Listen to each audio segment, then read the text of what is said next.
familial stress.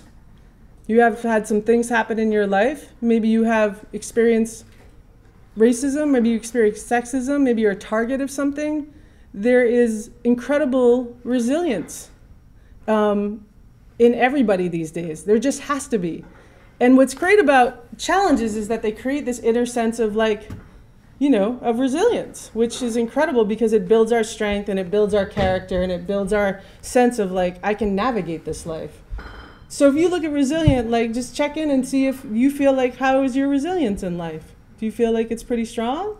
Do you feel like it's, yeah, I got some nods back there, definitely, you know, and it may not be as relevant to you, you know, maybe life has been easy for you. Maybe resilience isn't relevant to you, you know, but for most people on the planet, resilience is incredibly relevant because most people on the planet are living in conditions that you have to be incredibly creative and incredibly resilient in.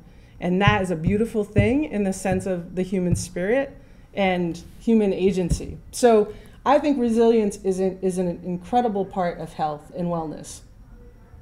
The top one says sense of security. And I think sense of security is really important, a sense of enoughness and a sense of safety. Safety is pretty, it's like this invisible one, but we can't overlook it.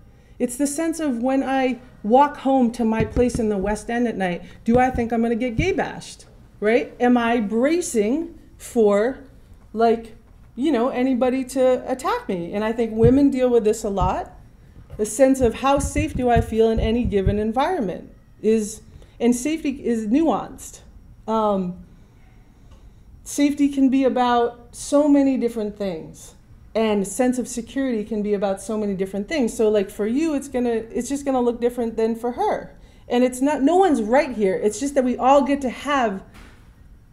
explore, like, what does that mean to me? How is my sense of security in my life? How is my sense of safety in general?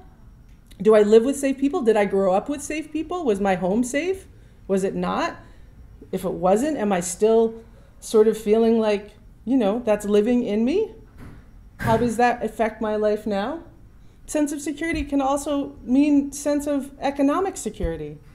Can I buy groceries? Can I pay my rent? Can I put gas in my car? You know, those are basic needs, and everybody gets to define basic needs in your own way too. You know, like what's basic needs to Kim Kardashian is gonna look really different for me, you know? So who am I to define her sense of security? I don't know what it is, you know? It's gonna be different than mine, chances are. But we each get to define that, and we each get to sort of be in relationship with that.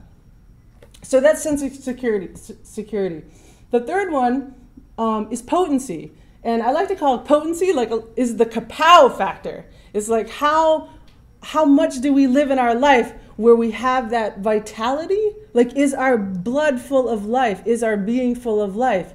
Is my life, and it looks like, for me, kapow looks like, pow, you know, but for like, because I'm an extrovert, but for an introvert, the kapow factor might be like, I can just go and read a book and like with the cat, and like that is kapow for me, you know? Like, that's all, like, that's kapow. It doesn't matter what it is. Like, you know what kapow is for you. And when it feel like, when you're in your kapow, like kapow, or kapow, like that feels good, right? Like, you guys get the sense of kapow factor?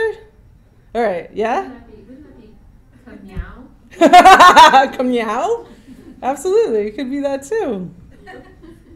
So it's just a great chance to say, okay, so like,